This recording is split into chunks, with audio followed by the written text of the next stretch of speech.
주식 거북입니다. 오늘은 아리랑 고배당주 ETF의 배당에 대해서 분석해 보도록 하겠습니다. 자, 요즘 정부가 기업가치 프로그램 도입을 추진하는 가운데 이른바 저 PBR 테마와 주주가치에 힘을 쓰는 기업들이 각광받고 있습니다. 이에 따라 주주 환원에 힘을 쓰는 고배당 ETF들 역시 투자자들의 주목을 받고 있는데요. 오늘은 한국의 대표적인 고배당주 ETF인 아리랑 고배당주 ETF의 배당을 분석해 보겠습니다. 자, 먼저 아리랑 고배당주 ETF에 대해서 알아보도록 하겠습니다. 그 전에 혹시 ETF를 모르시는 분이 있으실 수도 있겠죠? 제가 간단하게 설명드리겠습니다. 자, 한번 들어가 보겠습니다. ETF는 주식처럼 거래되는 일종의 바구니라고 생각하시면 됩니다. 이 바구니 안에는 여러 종류의 투자 상품들, 주식, 채권과 같은 상품들이 들어있는 것이죠. 주식 시장에서 주식을 사고 파는 것처럼 이 바구니인 ETF도 주식처럼 쉽게 사고 팔 수 있는 거입니다. 아리랑 고배당주 ETF는 한화투자증권에서 만들어서 골라 담아놓은 바구니입니다. 바구니에도 종류가 있죠. 이 바구니에는 고배당만 담기로 약속한 겁니다. 그래서 고배당주 ETF로 이름을 지은 것이죠. 좋아. 그렇다면 고배당주 ETF까지는 이해했는데 아리랑은 뭐냐라고 질문하실 수도 있겠습니다. 아리랑은 뭐냐고요? 바구니도 브랜드가 있습니다. 예를 들어서 나이키에 가면 나이키 쇼핑백을 주고요. 다이소에 가면 다이소 그림이 그려져 있는 쇼핑백을 주죠. 이 테마, 아까 말씀드린 고배당주 ETF 앞에 붙는 아리랑, 타이거, KB스타 등은 이 바구니를 운영하는 회사의 ETF 브랜드입니다. 자, 아리랑 고배당주 구성 종목에 대해서 알아보도록 하겠습니다. 아리랑 고배당주 ETF 바구니에는 어떤 상품들이 담겨져 있을까요?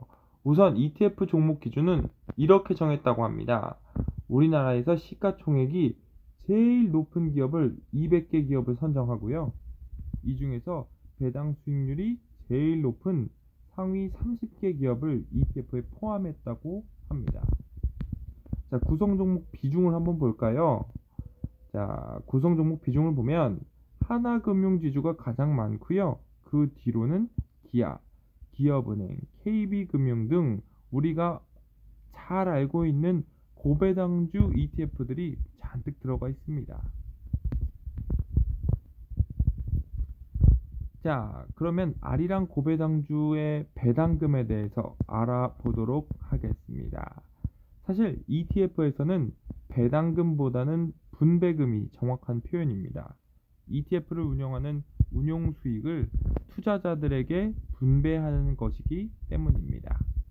아리랑 고배당주 ETF 분배금은 꾸준히 증가하고 있는 모습을 보이고 있는데요. 제가 2013년부터 2023년까지의 분배금을 쫙 정리해 보았습니다. 우상향하는 분배금 그래프를 보실 수 있습니다. 2013년에는 260원에서 시작한 분배금이 2023년에는 730원으로 약 3배 정도 가까운 금액으로 성장했네요. 자, 그러면 분배금과 주가를 한번 비교해 볼까요? 분배금은 파란색 꺾은선 그래프고요. 이 주황색 꺾은선 그래프는 지급 기준월 종가입니다. 분배금이 지급 기준월 종가에 비례하는 것만은 아닙니다.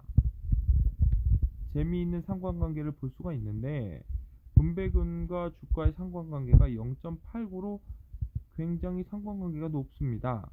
2023년 케이스를 보면 ETF 주가의 기울기는 음의 흐름, 분배금은 양의 흐름을 보였죠. 상관관계가 0.89 정도이므로 이런 역의 흐름을 보이면 투자의 기회가 아닐까 싶기도 합니다.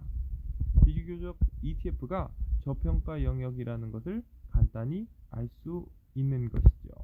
물론 이런 판단은 제 개인적인 의견이므로 혹시 개념적으로 틀렸다면 댓글에 남겨주시기 바랍니다. 자, 그러면 이번에는 아리랑 고배당주 ETF의 배당일을 살펴보겠습니다. 조금 더 고급스럽게 표현하면 지급 기준일 그리고 실지급일로 나눌 수가 있겠는데요. 자, 지급 기준일과 실지급일은 이렇게 되어 있습니다.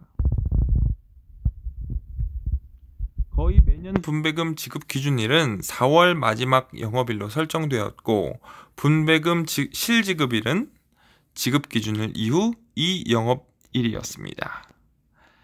자, 오늘은 아리랑 고배당주 ETF의 배당금과 배당일, 즉 분배금과 분배금 지급 기준일을 알아보았습니다.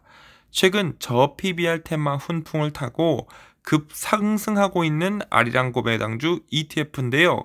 앞서 보았듯이 고배당주 ETF는 분배금과 주가가 상관계수가 0.8이 넘습니다. 이런 급등만큼 2024년 지급 분배금이 높으면 문제가 전혀 없겠지만 그럴 가능성이 높아 보이진 않아서 이번 급등이 살짝 걱정은 됩니다. 아무쪼록 지금 아리랑 고배당주 ETF의 투자를 고려하시는 분들은 신중한 투자하시길 바라겠습니다. 오늘은 여기까지입니다. 감사합니다.